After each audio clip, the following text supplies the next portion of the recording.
क्या आप जानते हैं क्रिकेट में एज फ्रॉड क्या है, कैसे होता है ये स्कैम, किसे है इससे ज्यादा फायदा और किसे है नुकसान, आखिर क्यों खिलाड़ी अपनी उम्र कम दिखाना चाहते हैं, वो कौन कौन से खिलाड़ी हैं जिन पर एज फ्रॉड का इल्जाम लग चुका है, इसे लेकर राहुल द्रविड़ ने क्या कहा था, कौन है वैभव जिन पर लोग सवाल उठा रहे हैं, उम्र में हेरा फेरी को रोकने के लिए बीसीसीआई और सरकार ने क्या किया है, कौन कौन से नियम बनाए हैं, ऐसे बहुत से सवालों के जवाब मिलेंगे, बस वीडियो में लास्ट तक बने रहिए। 30 सितंबर 2024 की बात है जब भारत और ऑस्ट्रेलिया अंडर 19 के बीच एक टेस्ट मैच खेला जा रहा था। मैच में भारत ने जीत हासिल की, लेकिन इससे भी ज्यादा चर्चा में रहे वैभव सूर्यवंशी। 13 साल के वैभव ने महज 62 बॉलों में 104 रन बना डाले। इसके बाद तो राजस्थान रॉयल्स ने उन्हें 1.1 करोड़ रुपए में अपनी टीम में शामिल कर लिया। अब यूं तो वैभव की कमाल की बैटिंग के बाद उनके बैट और खेल की बातें होनी चाहिए थी, पर क्रिकेट फैंस और सोशल मीडिया पर हर कोई वैभव की एज के बारे में जानना चाहता था। सभी को डाउट है कि वो 13 साल के हैं भी या नहीं। जानते हैं क्यों? एज फ्रॉड की वजह से। ये एक ऐसा धब्बा है जो क्रिकेट पर सालों से लगता चला आ रहा है। टाइम टू टाइम ऐसे केस सामने आते रहे हैं जिनमें प्लेयर्स की एज को कम दिखाकर उन्हें पिच पर उतारा जाता है, और इसे सिंगल प्लेयर की गलती या चालसाजी कहें तो गलत होगा, क्योंकि कई बार कोच और इवन पूरा का पूरा सिस्टम इसमें इन्वॉल्व होता है। एज फ्रॉड सुनने में एक सिंपल सा झूठ लग सकता है, लेकिन इसका असर लॉन्ग टाइम तक देखने को मिलता है। आप खुद ही इमेजिन कीजिए ना, एक प्लेयर जो 19 साल का है, अगर वो अपने आप को 16 का दिखा दे तो उसे आसानी से फिजिकल मैच्योरिटी एडवांटेजेस मिल जाएंगे। अंडर 14 से लेकर 15 और 19 में वो ज्यादा मजबूत और ज्यादा डोमिनेंट साबित हो सकता है। साथ ही उसका एक्सपीरियंस भी सीनियर प्लेयर से ज्यादा काउंट किया जाएगा, और वो किसी भी बड़े प्लेटफॉर्म पर सीनियर प्लेयर से ज्यादा जल्दी पहुंच सकता है, जिसके बाद पैसा, brand, academic contract, better coach और कभी कभी तो सीधा आईपीएल का टिकट, मतलब पैसा भी और फेम भी और पिच पर ज्यादा टाइम भी। इसलिए कई कोचेस, फैसिलिटीज और एकेडमी में अपने प्लेयर्स के डॉक्यूमेंट्स को मॉडिफाई कर देते हैं। उनमें प्लेयर्स की उम्र 1-2 साल या कई बार तो इससे भी कम दिखाते हैं, सिर्फ और सिर्फ एक स्पार्क के लिए। ऐसा करने से जहां खिलाड़ियों को फायदा होता है, वहीं एकेडमीज और कोचेस को भी फायदा होता है। जिस तरह एक कोचिंग इंस्टीट्यूट बाहर बोर्ड लगाता है कि हम 100% रिजल्ट देते हैं और ये हैं हमारे सिलेक्टेड कैंडिडेट्स, वो भी इतनी छोटी सी उम्र में। ऐसे स्लोगन्स, पोस्टर्स को पढ़कर ज्यादा से ज्यादा लोग सेम इंस्टीट्यूट से पढ़ाई करते हैं। सेम चीज क्रिकेट में भी होती है, लेकिन एज फ्रॉड की वजह से सबसे ज्यादा नुकसान होता है रियल और हार्ड वर्किंग सीनियर प्लेयर को, जो अपनी रियल एज, रियल टैलेंट के साथ पूरी ईमानदारी बरतते हुए आगे बढ़ते हैं, पर बदले में उन्हें क्या मिलता है? किसी जूनियर के सामने रिजेक्शन, जबकि वो तो जूनियर है ही नहीं। उम्र से छेड़छाड़ के मामले में क्रिकेट में ही नहीं बल्कि बाकी स्पोर्ट्स में भी केसेस सामने आते रहते हैं, वो भी दुनिया भर में। भारत के स्टार बैडमिंटन खिलाड़ी कहे जाने वाले लक्ष्य सेन पर भी उम्र में धांधली करने का आरोप लग चुका है। लक्ष्य ने अपनी डेट ऑफ बर्थ 2011 दर्ज की थी, जबकि उन्हीं की फेडरेशन ने शिकायत की थी कि लक्ष्य का जन्म 1998 में हुआ था। इसके बाद लक्ष्य, उनकी फैमिली और उनके कोच के खिलाफ एफआईआर दर्ज की गई थी। इसी तरह फुटबॉलर गौरव मुखी को भी एज फ्रॉड में शामिल किया गया था, जिस वजह से ऑल इंडिया फुटबॉल फेडरेशन से उन्हें बैन कर दिया गया था। बात अगर क्रिकेटर्स की करें तो दिल्ली के प्रिंस राम निवास यादव के बर्थ सर्टिफिकेट और सीबीएसई की 10वीं मार्कशीट के आधार पर उनकी उम्र में गड़बड़ी पाई गई थी, इसलिए 2019 में उन्हें बैन कर दिया गया था।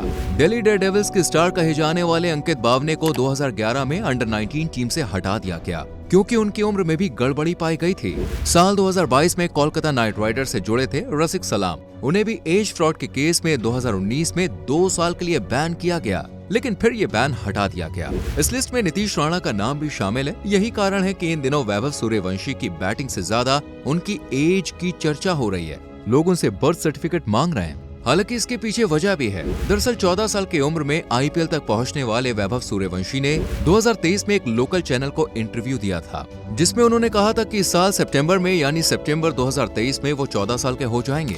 आपकी वास्तविकता उम्र कितनी है? अभी मेरा सितंबर में 14 साल पूरेगा, 27 सितंबर को।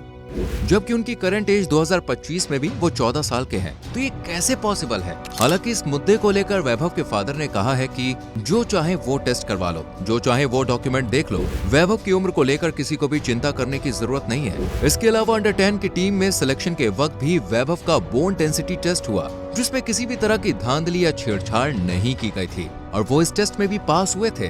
जिन्हें बोन डेंसिटी टेस्ट नहीं पता, उन्हें बता दें कि क्रिकेटर की सही उम्र पता लगाने के लिए बोन या डेक्सा स्कैन टेस्ट किया जाता है, स्पेशली जूनियर क्रिकेट में, ताकि उम्र की हेरा फेरी को रोका जा सके।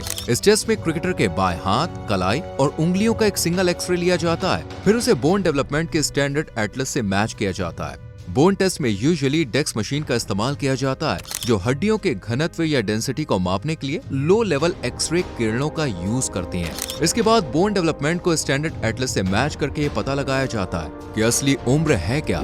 इस टेस्ट से हर खिलाड़ी को गुजरना होता है और पास होने पर ही उसे आगे बढ़ाया जाता है। और वैभव सूर्यवंशी के इस टेस्ट में किसी भी तरह की कोई हेराफेरी नहीं पाई गई है। हालांकि फिर भी कुछ लोगों का कहना है कि वो अपनी उम्र से ज्यादा बड़ा लगता है, तो इसका सबसे बड़ा कारण है कि वो ग्रोइंग एज में है। ऊपर से क्रिकेटर है तो जाहिर है कि उसकी हाइट भी उसी लेवल की होगी, इसलिए उसे एज फ्रॉड के आरोपों से दूर रखा जा रहा है। हालांकि कुछ केस ऐसे भी होते हैं जिनमें प्लेयर के उम्र से हेराफेरी के आरोप सच साबित होते हैं, उन पर केस लग जाते हैं, लेकिन फिर भी उनके खिलाफ कोई एक्शन नहीं लिया जाता और ये चीज हमारे सिस्टम पर सवाल खड़े करती है। और इस लिस्ट में सबसे पहला नाम है नीतीश राणा का, जिनके डॉक्यूमेंट्स को लेकर कई बार सवाल खड़े हो चुके हैं। उनके ऊपर एलिगेशंस लगे, लेकिन उनके खिलाफ कुछ खास कार्रवाई नहीं हुई। हाँ, उनका केस जरूर लंबे समय तक चलता रहा। वहीं मनजोत कालरा, जिनकी डेट ऑफ बर्थ उन्होंने बीसीसीआई को 15 जनवरी 1999 बताई है, जबकि उनकी रियल बर्थ डेट 15 जनवरी 1998 थी। इसलिए 2020 में Delhi and district cricket association द्वारा उन पर 1 साल का बैन लगा दिया गया। लेकिन मनजोत ने खुद बताया कि उन्हें एज फ्रॉड के लिए नहीं, बल्कि डीडीसीए ने मिसकंडक्ट के इशू पर एक्शन लिया था। एक नाम तो इस लिस्ट में ऐसा है जिनकी रियल एज जानकर आपके होश ही उड़ जाएंगे, और वो अब यानी 2025 में 26 साल के हैं। इनका नाम है राशिद खान। ये भले ही खुद को 26 का कहें, लेकिन उनकी पुरानी पिक्चर्स को देखकर कोई भी दावे के साथ कह सकता है कि कोई ना कोई घपला तो जरूर है। इसके साथ ही पाकिस्तान के बूम बूम शाहिद अफरीदी भी हैं, जो इस वक्त 48 इयर्स के हैं, लेकिन ये उनकी रियल एज है ही नहीं। शाहिद अफरीदी कहते हैं कि उन्होंने 16 साल की उम्र में क्रिकेट में डेब्यू किया था, जबकि एक इंटरव्यू में उन्होंने खुद कहा था कि वो उस वक्त 19 साल के थे, मतलब पूरे 3 साल का घपला। इन्हीं घपलों की वजह से डेडिकेटेड और ईमानदार प्लेयर्स के साथ नाइंसाफी हो जाती है। पर इस धोखाधड़ी को रोकने के लिए बीसीसीआई ने एज वेरिफिकेशन प्रोग्राम यानी कि एवीपी में बदलाव किए हैं। दरअसल अब तक बीसीसीआई 14 से 16 उम्र वाले लड़कों का बोन टेस्ट करती आई है। मौजूदा नियम के मुताबिक बोन एज सामने आने के बाद उसमें 1 साल जोड़ दिया जाता है और इस बढ़ी हुई उम्र के आधार पर ही खिलाड़ी को क्रिकेट टूर्नामेंट्स में खेलने की परमिशन दी जाती है। लेकिन अब बीसीसीआई ने एक के बाद एक दूसरे बोन टेस्ट की भी परमिशन दे दी है। अगर कोई खिलाड़ी अपने बर्थ सर्टिफिकेट से 16 से कम उम्र का है तो उसे दूसरा बोन टेस्ट करवाने की परमिशन होगी। अगर दूसरे टेस्ट में भी उसकी उम्र 16 पाई जाती है तो ही उसे अगला सत्र खेलने का मौका दिया जाएगा, वरना नहीं। सेम चीज 12 से 15 एज ग्रुप में खेलने वाली लड़कियों के लिए भी अपनाई जाएगी। कहा तो ये भी जा रहा है कि बोन टेस्ट सटीक नहीं होता है, इसलिए उस पर पूरी तरह से रिलायबल होना मुश्किल है, इसलिए दूसरे बोन टेस्ट को परमिशन दी गई है। इससे पहले भी बीसीसीआई ने कुछ खास कदम उठाए हैं, स्पेशली ये फैसले 2019 के बाद सामने आए हैं। अब बीसीसीआई ने कहा है कि अगर 15 सितंबर 2020 तक कोई खिलाड़ी खुद से सामने आकर ये कहता है कि वो एज फ्रॉड में इन्वॉल्व है तो उसे सस्पेंड नहीं किया जाएगा। लेकिन अगर ऐसा नहीं हुआ तो उस खिलाड़ी को 2 साल के लिए सस्पेंड कर दिया जाएगा। 2 साल के सस्पेंशन का ये रूल बीसीसीआई ने फिक्स भी कर दिया और कहा कि अगर कोई खिलाड़ी झूठे दस्तावेज पेश करता है तो उसे 2 साल तक बीसीसीआई और स्टेट एसोसिएशन से सीधे बैन किया जाएगा और 2 साल के बाद भी वो खिलाड़ी कोई भी एज ग्रुप वाला टूर्नामेंट नहीं खेलेगा। बीसीसीआई के अलावा ministry of youth affairs and sports ने भी एक नेशनल कोड जारी किया है, जिसे NCAAFS यानी national code against as fraud in cricket कहा जाता है, जिसके नियम स्टैंडर्ड्स हर स्पोर्ट्स फेडरेशन, एसोसिएशन, बॉडीज और एकेडमी, कोच एंड एथलीट के लिए कंपलसरी है, यानी आपको इसमें दर्ज नियम मानने ही होंगे, आप इन्हें डिनाई नहीं कर सकते हैं।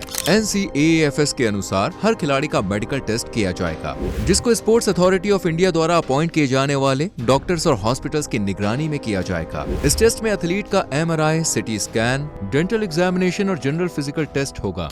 इन सब के बावजूद अगर क्रिकेट में उम्र को लेकर फ्रॉड हो रहा है तो जाहिर है कि वो किसी अकेले एथलीट या खिलाड़ी का काम तो नहीं हो सकता, बल्कि इसमें कोच, एकेडमी और सिस्टम भी इन्वॉल्व होगा और इसके कई एग्जाम्पल भी हमारे सामने आ चुके हैं। मोस्ट एक्सपीरियंस क्रिकेटर्स में से एक अमित मिश्रा ने एक पॉडकास्ट में रिवील किया था कि जब वो अपने शुरुआती दौर में थे तो उनके कोच ने उनकी उम्र 1 साल छोटी लिखवा दी थी। अमित ने पूछा क्यों, तो उन्होंने कहा बस तू 1 साल छोटा हो जा। बदले में अच्छी अपॉर्चुनिटीज का लालच दिया तो अमित भी मान गए। इस तरह उनकी एज में धांधली की गई कोच के द्वारा, जबकि अमित को तो एज फ्रॉड के इस गेम की कोई नॉलेज ही नहीं थी। इकलौते अमित मिश्रा ही नहीं है, बल्कि ऐसे कई क्रिकेटर्स होते हैं जो अथॉरिटीज और कोचेस की बातों में आकर इस झूठ में फंस जाते हैं। पर जैसा कि हमने शुरू में कहा था, एज फ्रॉड एक सिंपल झूठ नहीं है, बल्कि इसका इम्पैक्ट लॉन्ग टाइम तक पड़ता है। और सबसे ज्यादा असर पड़ता है टैलेंटेड और ऑनेस्टी के साथ आगे बढ़ने के लिए दिन रात मेहनत कर रहे प्लेयर्स पर। खुद राहुल द्रविड़ ने एक बार कहा था कि एज फ्रॉड से सबसे ज्यादा नुकसान जेन्युइन क्रिकेटर्स को होता है। ये सिर्फ अनएथिकल नहीं बल्कि सिस्टम के कल्चर को ही खराब कर देता है। इस फ्रॉड को रोकने के लिए जरूरी है सख्त और ट्रांसपेरेंट नियम बनाए जाए